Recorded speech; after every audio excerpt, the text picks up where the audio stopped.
31st August, a date which is very special for us as Malaysians. This is because on the 31st of August, Malaysians celebrate their Independence Day. This is the day that Malaysians gather and celebrate together in harmony. This independence dates back to 1957, where on the 31st August of that year, Tunku Abdul Rahman, the first Prime Minister of Malaysia, successfully declared independence from British colonizers. Although it is widely known to be Malaysia's Independence Day, it is actually the independence of the Federation of Malaya. Before the 31st of August 1957, the Federation of Malaya has been colonized by the British. Malay Peninsula and the island of Singapore were brought under British colonialization between the 18th and the 19th century. Colonialism in Malaya is very important to know in order for us to learn about the history of it and the significance it brought to the country of Malaysia.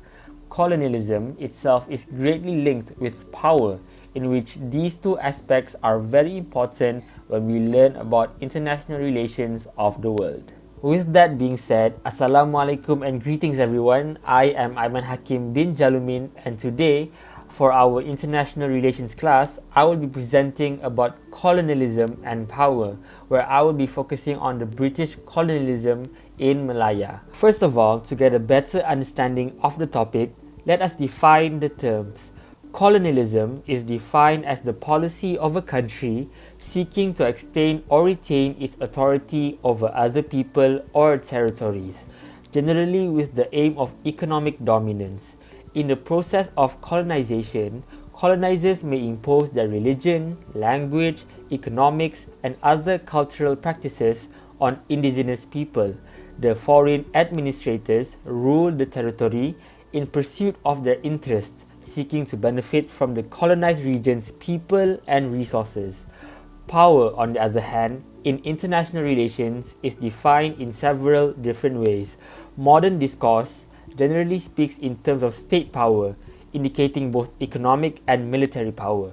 States that have significant amounts of power within the international system are referred to as small powers, middle powers, regional powers, great powers, superpowers, or hegemons. Although there is no commonly accepted standard for what defines a powerful state. When talking about these two aspects in relation with international relations, it is very important to understand that those with great power are able to colonize others. In this case, states such as Britain that has high power in terms of economy and military are able to colonize states such as Malaya and take their land for its resources.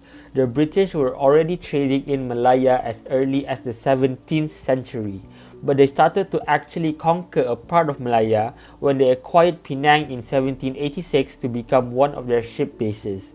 Malacca was the next part to be conquered in 1795, and then Singapore was conquered not long after. These lands were acquired and conquered to fulfill the needs of the British colonizers, which are to exploit resources such as tin and rubber, as well as to protect their trading interests in the Straits of Malacca. Other than that, the British colonizers also successfully imposed their influence on Malaya, such as the use of the English language, multiculturalism, as multiple races as the Chinese and the Indians were brought into Malaya, improvement of infrastructure, and also the British influence on the architecture used in Malaya. All these elements show that the history of the British colonialism has indeed been in Malaya. Moreover, in terms of power of the British colonizers, Britain is among the most powerful states during the 17th to 19th century. They were the world's most preeminent industrial and military power before the First World War. This is due to the growing success of the British Empire with the growth of their economy and population. The fact that they have conquered so many overseas territories such as India also contributes to their massive power as a state. Because of this, they were able to colonize Malaya as well.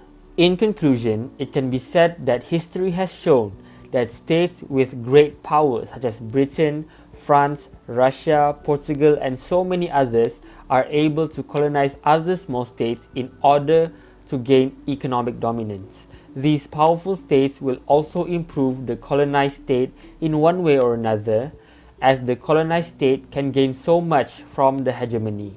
So, it is very important for us to learn and know the significance of colonialism and power in order to understand the significance it has in international relations. That is all from me. Thank you.